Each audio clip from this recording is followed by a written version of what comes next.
planet beyond its limits.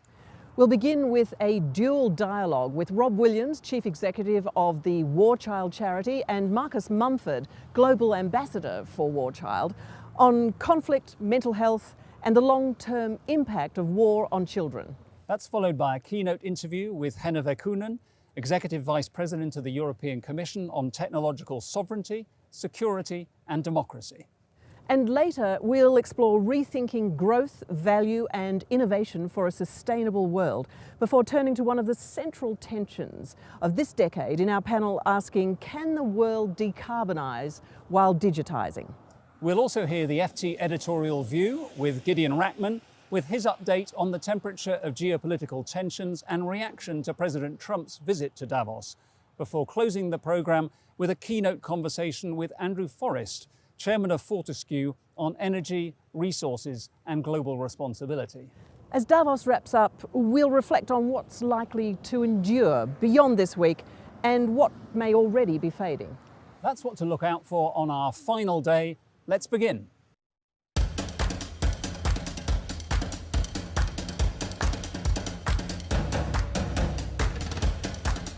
Good morning, everyone.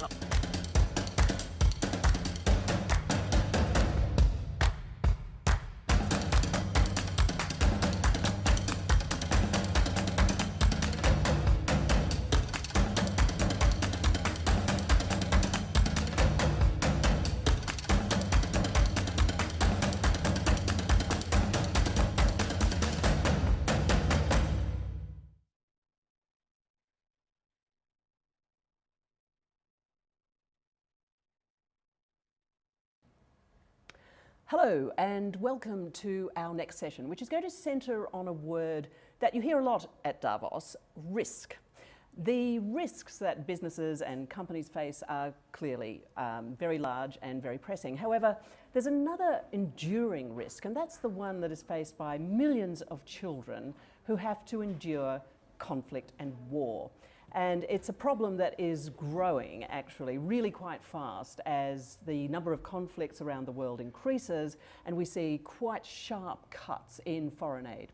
So I'm joined today to discuss this by Rob Williams, who's the Chief Executive of the War Child charity that helps children recover from the brutality of war, and Marcus Mumford, who is the founding member of the Grammy Award-winning band Mumford & Sons, but has also been a global ambassador for War Child, along with his wife, actor Carey Mulligan. Welcome both. Thank you. Rob, War Child's been going for more than 30 years now, but this is the first time that you've been to Davos. What's brought you here?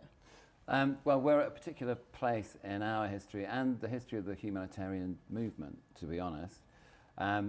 We were founded 30 years ago by people who understood that emergency response systems were not set up for the needs of children. And over 30 years, we've responded to most conflict emergencies in the world. And we've learned a lot about the impact of conflict on children. And the thing that comes out over and over, every other impact is that children suffer huge psychological distress.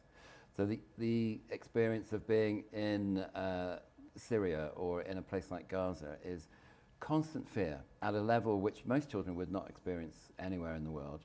And that has huge implications for brain development. It has huge implications for how well these children cope with the task of growing up with empathy and the task of growing up with friends and good relationships. And so what parents will say to us very often in a conflict zone is, my child is not the child that they used to be, and I don't know how to get that child back. So we started doing psychosocial work about 20 years ago.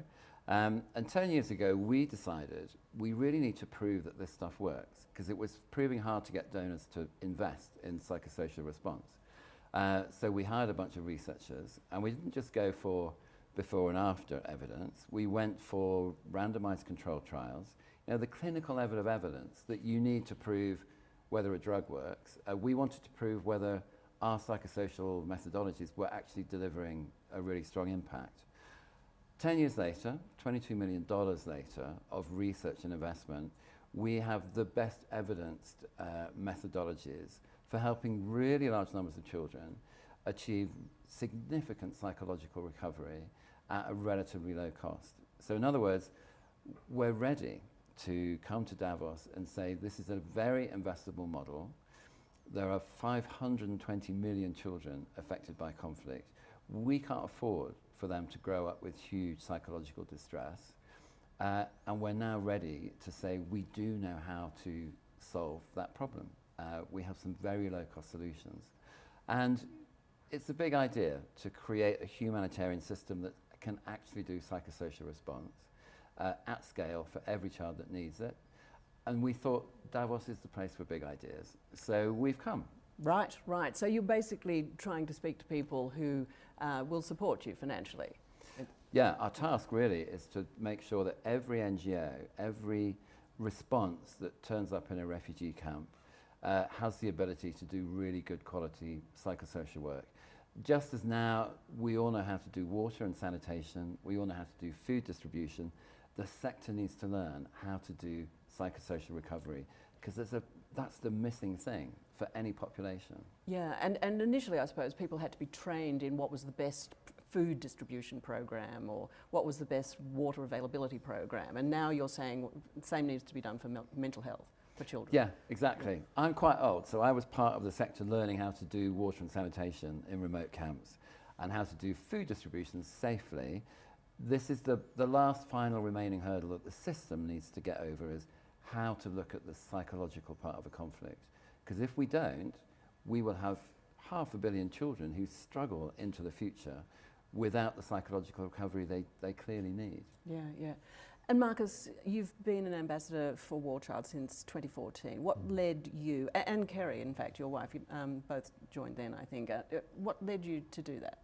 Yeah, it was the summer, there was a Gaza war in 2014, and it was when the Yazidi people were being airlifted off Mount Sinjar, if you remember that awful summer in the news, and we were sat at home feeling like helpless, like we wanted to respond in some way, and we went and met with War Child.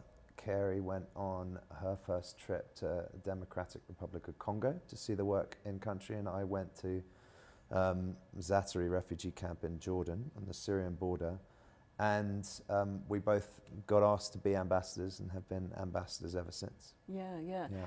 And what was it like going into the field for the first time? It's a privilege, you know, because we get to go places not many people get to go, and to meet with kids in the places they're from, and to see the staff doing their jobs. And then, of course, our job is to come back and bear witness to what we've seen. So between us, we've been to places like Iraq and Jordan, Uganda, DRC, Central African Republic, been to Gaza twice before October 7th. These kinds of places, and seeing the work actually being delivered in country, and seeing the staff working with the kids. And War Child works with over 90% local staff as well.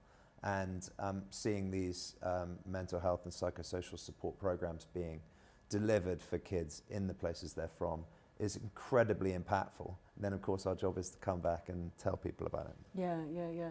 And I think between the two of you, you and Kerry have raised something like, or helped to raise something like £20 million since you've been ambassadors. I haven't got a ticker tracker. I think that's what War Child says. So A lot of money. Well, it keeps going up almost every day. Yeah. Yeah, and I think we're more ambitious than ever, particularly now having this research. And the thing Rob can't do as the CEO of War Child Alliance, but I can do as an ambassador, is really brag about the work, because, you know, War Child's research team is state of the art and has had over 60 articles published in peer-reviewed journals. And we now have evidence that shows this stuff really works. And so now's the time, like Rob said, to come to somewhere like Davos to tell people about it, because now we have bigger targets to try and raise $100 million over the next 5 years to do this stuff. Yeah, so now with $100 million, you could do what? You could scale up the programs that you have developed after this extensive period of research, and so that you could make them more available or to any charity, no matter which, or in any conflict zone anywhere. Is that right? Yeah, exactly. So the difference would be, whereas now there may be many camps that are looked after by NGOs who really can't do psychosocial recovery because they don't have those skills. In the future, wherever a child ends up, wherever they're being displaced to, the people providing services in those camps will be able to do psychosocial work, and not just something that looks like it might be good for your psychology, but something which is clinically proven to actually work. So our job is to make sure that every NGO who does respond, who wants to work with children, gets the training that they need to integrate this into their normal practice. We're not aiming to be the biggest NGO in the world, but we are aiming to be the NGO that provides the technical research and the methodological support to enable every child to be able to expect a really good quality support when they get to a refugee camp or a displaced camp. Yeah. And just, you mentioned the randomised controls trials that you decided to do initially, which are, of course, the gold standard, as you say, for scientific studies. And I think you discovered something a little bit unnerving when you first did them, didn't you? Yeah, this is the danger of hiring a research team and doing clinical level trials is that you find out that what we had been doing for 5 or 6 years before, which was a package designed by psychologists, when you test it against a control group of children going to a normal play park in a refugee camp, we couldn't really demonstrate that the ones who were going through our program had achieved really significant progress over and above the children who were just playing. And we were really disappointed. Right, and what was it? Was it based on sort of talking therapy, or what sort of? What was it based on? The original way of doing this was to have groups of children who would talk about how they were feeling, and that does work in some settings. It seems like the stresses that you get from trauma and the constant presence of stress hormones in your brains requires a different kind of response. But we ran the trials twice because we were disappointed, and we got the same results. So we went right back to basics and redesigned our thinking about what would unlock a child's ability to regulate their emotions in a highly stressed state. We've ended up with a methodology that incorporates a lot more movement, a lot more learning by collaborating with other children, and that seems to give children a much better chance to establish some kind of stability in their brain activity. And when you put that through a randomized control trial against our old methodology and against a control group of children just playing in a camp, you get massively better outcomes, really extraordinary difference. So, the first 3 or 4 years of the 10-year research was bumpy because we found out what we were doing wasn't that amazing after all. But I think that's the point of it all, isn't it? Why if we're coming to Davos and saying, we would like you to invest in this big time, we need to be really sure that it's actually going to work. Right. And Marcus, I mean, you must have seen these programs in action. Tell me what it looks like to see children going I was just through thinking when Rob was talking there, we were in Central African Republic together a few years ago, and we went to Bangui and then took a UN flight up to a place called Power. And we were with a group of 15 ex-child soldiers who were in a rehabilitation program. And I haven't got the best French at the best of times, so we sat down in this room to talk with these kids, and of course it wasn't natural for them to open up to us and with the team, the local team that were there. And so we went outside and kicked a ball around for half an hour. I scored an absolute worldie actually, and and then we went back into exactly the same room with exactly the same broken French, and suddenly the room was open and willing to talk. And when we were last in Gaza, we met with a man who's become one of my heroes called Dr. Yasser, who runs the Gaza Community Mental Health Clinic. And he was explaining to us from a psychiatrist's point of view how kids that had been through this 3-month program that had been developed by War Child, researched by War Child and implemented by the local partner there, had shown an 80% improvement in symptoms of trauma. Things like, concentration or irritability, violent behavior, bedwetting, night terrors. These symptoms of trauma that you see in kids were being improved by 80% after 3 months in this program. And, so the anecdotal or the experiences we have in country match up, of course, with the research, and that's why it's a privilege to get to see it and get to talk to people about it, because there's more children growing up in conflict zones around the world than ever before in history. 530 million kids. That's the next generation that we're going to be relying on to rebuild their countries, to develop, to be the peacemakers of the future. And they're at a massive disadvantage if their trauma is left untreated. I think it's also important to say that these kids are unbelievably resilient too. You know, clinically there's a difference between a traumatized child and a non-traumatized child. But they're seeing things, they're exposed to levels of trauma that are not normal for a child's brain in development, but also at the same time are treatable. And we know this. And so I think part of the reason we're here, alongside of course fundraising, is really, you know, children aren't on the agenda at Davos. And to be able to, you know, I think it's a massive gaslighting system that we have where it's like, right kids, over to you to rebuild your countries. And if we haven't paid attention to their needs, because, you know, if you're a child growing up in a conflict zone, your chances of having a mental health condition because of trauma are 5 times more. And yet 95 to 99% of kids in need aren't receiving the care that they need. So that's why we're here. Yeah.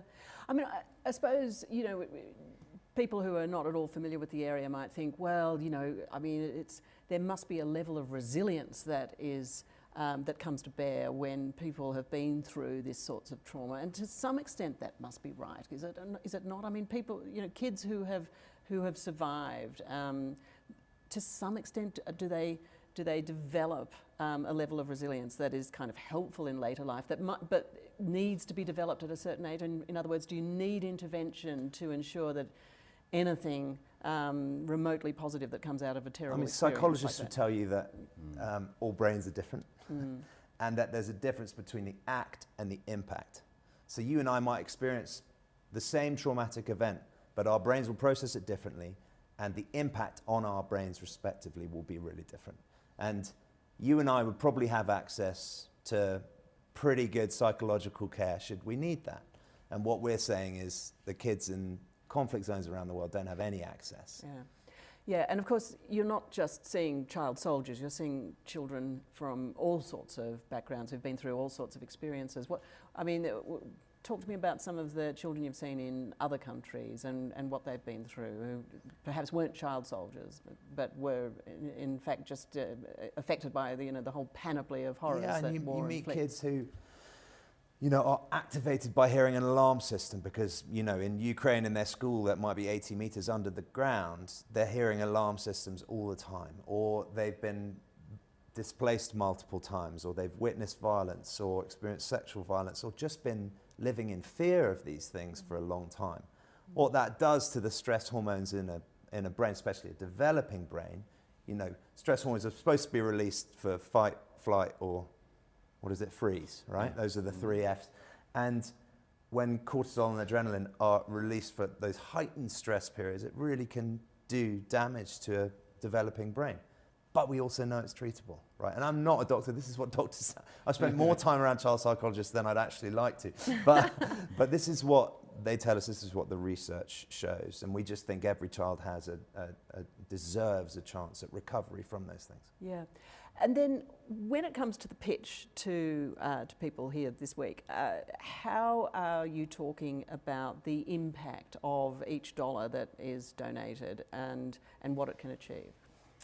Well, if you look at measures like social economic return for a dollar spent, you would find that the figures for educating girls, you get a great return, about $5 for every dollar you spend.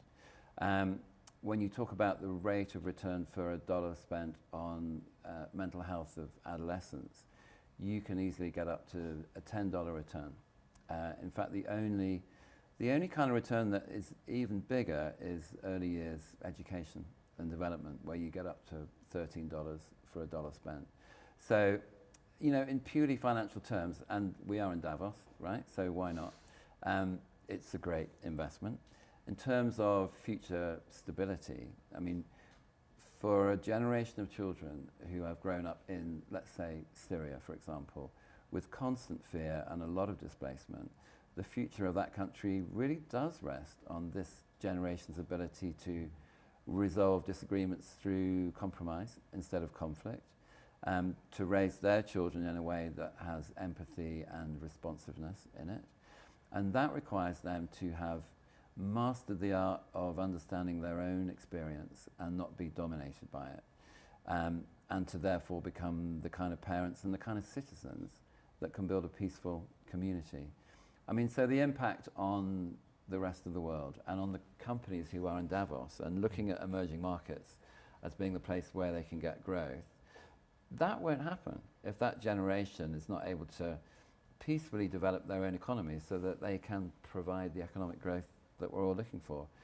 And having said all of that financial stuff, you've got to get back to the fact that every single individual child has a right to health, to physical health and mental health. And so we come from a point of view of this is what a child has a right to. But at a system level, it can't possibly be a bad thing to take a generation which could have a really difficult future and turn it into a generation that can be positively engaged and constructively part of a peaceful future. Yeah. Is your job complicated by the fact that in the last couple of years we've seen foreign aid levels dropping off dramatically? Governments around the world, in particular here in Europe, the UK and others, and of course the US in the last year, have really cut back sharply on foreign aid, and therefore private sector people are being expected to pick up the load a bit. And so when you come along then and say, well, you know, it would be great to talk, are you finding that potential donors are saying, well, we're already under pressure, I'm sorry? It's a tough time to be the CEO of an international NGO. The aid sector has had a financial collapse. The dependable donors are not as dependable as they used to be. For us, though, I think there are two answers to this question. And I have to say that we are literally getting on with building our scaling program, and we're growing still. The two important things are, if there is less resource in the sector, you have to make sure that you're not wasting it on infrastructure that you don't need. And big picture, that means that you should try and make sure that most humanitarian frontline response is done by local communities who are equipped with the skills that they need to look after displaced populations. And for the vast majority of the needs of any population, that is already true. When you talk about psychological responses, that's where you get to the second part of the answer to a low resource sector, that an international NGO like War Child, we need to know what we're bringing. What are we adding? Like, what is the point of this international NGO? If most delivery is being done locally, we need to know what our USP is. And the USP in our case is this more localized delivery structure needs to know how to intervene psychologically.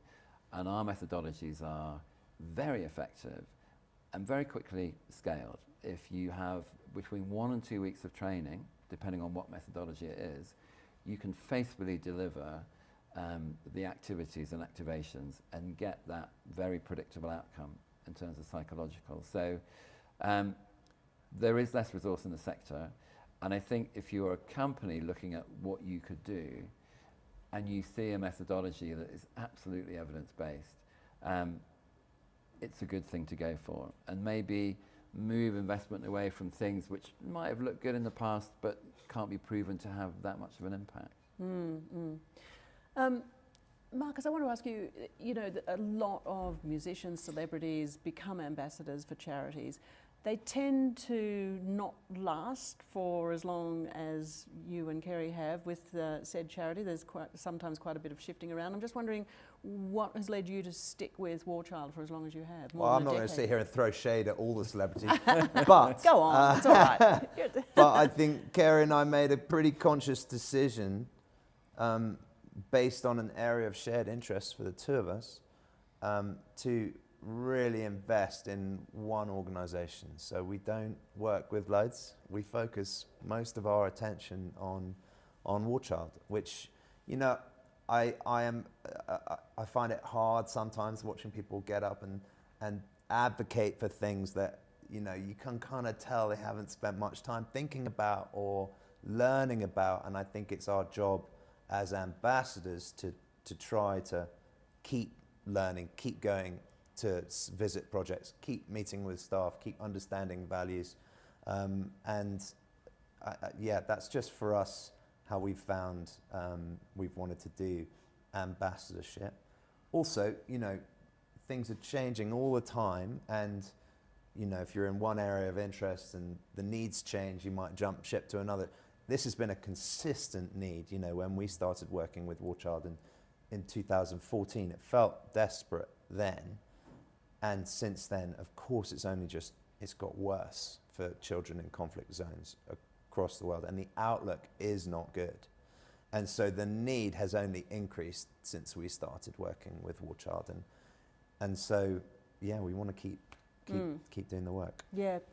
And I should say, just on that point, ambassador is a very broad term.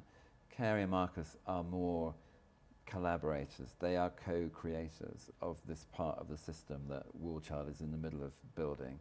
It's not what might be a normal ambassador relationship. It's much deeper. It's much more committed, and yeah, it's been incredibly productive.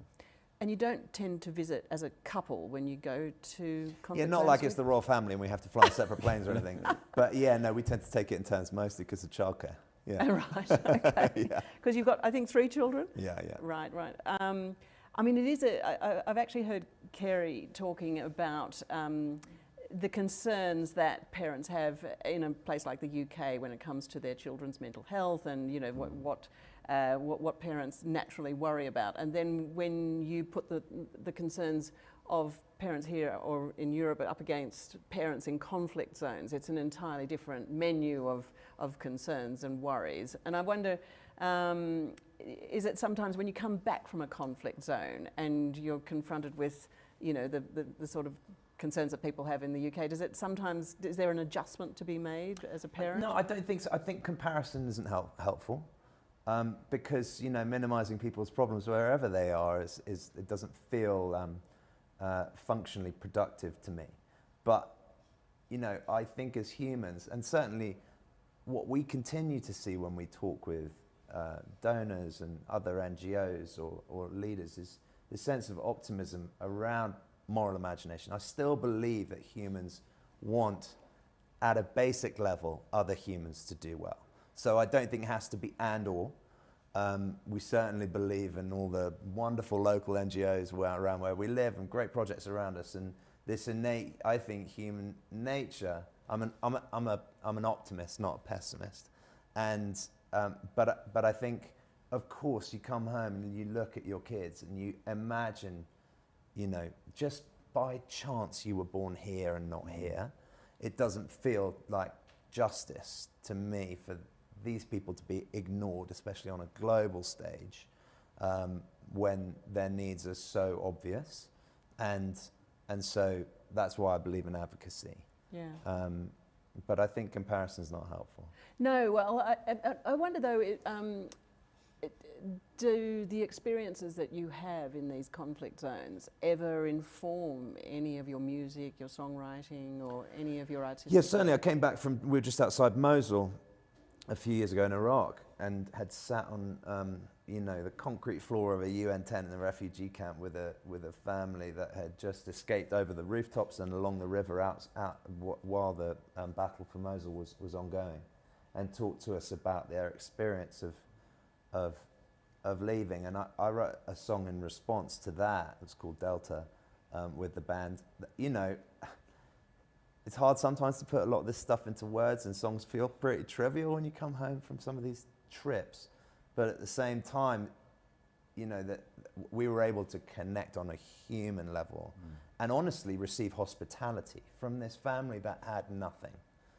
That they gave us boiled sweets, and they told us, and actually the child psychologist was head of War Child's psychology program in Iraq, was in there with us, and getting to see them work with the family was unbelievable, a real privilege.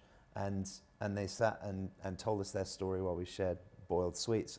And yeah, the privilege of human connection and receiving hospitality from these people was a life-changing experience for me, and one that I'll never forget. And I responded to in an artistic sort of trivial way, but yeah, no, I do. I think it filters its way into the things we create and the conversations we have and the relationships we build. And I've just been struck again and again by the capacity for moral imagination on behalf of, you know, the communities we live in here, but also like the questions I get about my kids when I go on some of these trips, and the ability to connect on a human level is amazing. Yeah, yeah. And just finally, in our remaining minute and a bit, this Davos is quite different because we have the President of the United States here physically, not supposedly, almost as we speak. And you know, a lot of the people I'm speaking to here are saying, look, it's just Greenland and everything else on the agenda here is just sucking the air out of every meeting that we're having. It's a real distraction. Are you finding that at all or not? I think there's a lot of people talking about Greenland, but there's an awful lot of people going to meetings talking about how you fix this or how you fix that, or how groups of philanthropists can combine together to actually raise enough money to do this next big thing or that next big thing. So whilst in the Congress, like, Greenland is, probably #1 issue, the rest of Davos actually getting on with some really imaginative and creative ideas. So, I mean, it's my first time. I don't know what it's normally like, but we are finding people who are so interested in what we're doing and are themselves actually quite optimistic about what they can achieve, whilst everyone's talking about Greenland in the Congress Centre. Right, right. And it's not your first time here. I think it's your second time Yeah. in Davos. What differences are you noticing? We've talked about Greenland a lot more. But we're finding the conversations we're having along the way, there's a real energy, and I think an onus put back on the private sector, given global aid cuts. It's like, right, we need to pull up our socks and fill the gaps and do the work, and it's a hard task. But I've certainly, in the meetings we've had, have experienced a real sense of energy and optimism around what needs to be done, particularly for kids in conflict zones. All right, well, good luck with the rest of the week. I hope you enjoy it, and I hope it's very fruitful. Thank you very much to Rob Williams and Marcus Mumford. And stay tuned for our next session, which is going to be with my colleague Martin Sandbu, the FT's European economics commentator.